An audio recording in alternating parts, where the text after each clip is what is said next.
Alright, Jimmy, the World Cup has ended. We need the news. Sir, the people are very happy with this World Cup. Not even a single British fan was arrested for Jimmy, we need bad news. Something controversial. We don't need the good news. The king made Messi wear a Bisht. Yes, that's the one. But make the heading a bit more racist. Assalamu alaikum. Now, you may be wondering that the World Cup has ended quite a few days ago, so why are you making a video about that? Well, the thing is, I came across this small article published in the Time. In this article, it was mentioned that good stories about the World Cup weren't wanted by the press. And so I thought to myself, let me show the racist side, the bad side, the dark side of the European news outlets throughout the Qatar 2022 World Cup. And whenever there is racism against Muslims, there is one particular country that loves to do that. Bonjour. Of course, France. So in the magazine, Le Canard. Le canard enchaîné.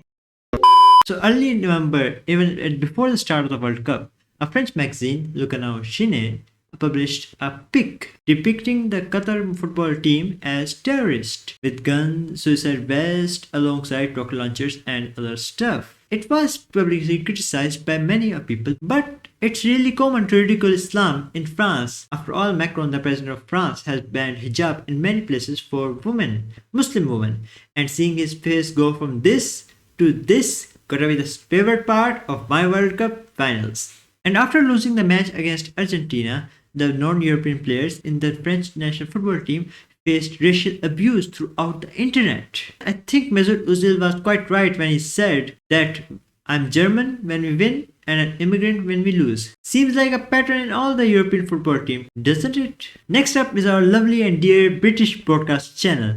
Now the BBC did quite a bit to undermine the Qatar FIFA 22 World Cup, however it failed. It tried censoring the opening ceremony of the Qatar FIFA 22 World Cup, where Morgan Freeman was an opening guest. I mean, let's see the BBC censor the opening ceremony of the next World Cup being held in USA and talk about the wars declared by USA on the innocent people. One of the most precious moments of the 22 FIFA World Cup were the Moroccan players greeting their parents, hugging them, kissing them, dancing with them, celebrating their victory against Argentina. But a particular Danish news channel did not like that happiness even a little bit and tried to compare Moroccan players greeting their mothers, hugging them, to monkeys hugging each other. Yeah, no joke. Here's the clip. Det er lidt i forlængelse af snakken om Marokko, der samler familien ikke, i Qatar. Og det er jo også et flot billede af de her næseaber, ja. Jeg sidder spændt og venter på, hvordan lander du den der med Qatar og de der aber? Det er fordi, der ligesom holder sammen, og det gør man jo også med familiesammenføringen i Qatar og Marokko. Really, that host still has some colonial germs present in them, comparing the Moroccan players to monkeys. I mean, Europeans did do that in the history, didn't they? As I have previously alluded to, Argentina won the FIFA 22 World Cup, and Messi was awarded a Bisht by the Qatar Emir himself. Now the European news channel did not let that opportunity go. They labeled it as being forced, as a shame. I mean, here are the words of Gary Lineker, a BBC Sports commentator.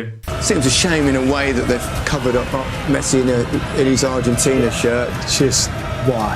No reason to do that. This is the same Gary Lineker who mocked Muslim footballers for prostrate to Allah by saying that they were eating grass. This incident happened like 10 years ago. You didn't change at all, Gary Lineker, did you now? So Gary Lineker, I suppose all the universities giving out the graduation gown is also a shame to those students. And if the King of England decided to knight someone, does he have to ask consent when the other person is kneeling in front of him? Or is it understood that the title of knighthood is being given and you have to accept it?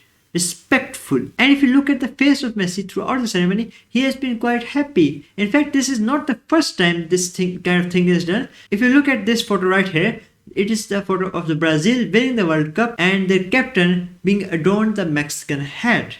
Are you gonna say that's a shame as well? Or is that something specific to Muslim and Arab cultures? This, my brother and sister, is a sad state of the freedom of press in the modern world. And hey, if you have watched the video up till now, consider liking and subscribing. It really helps me out and lets the YouTube algorithm know that this video is worth something. As always, take care. Allah Hafiz.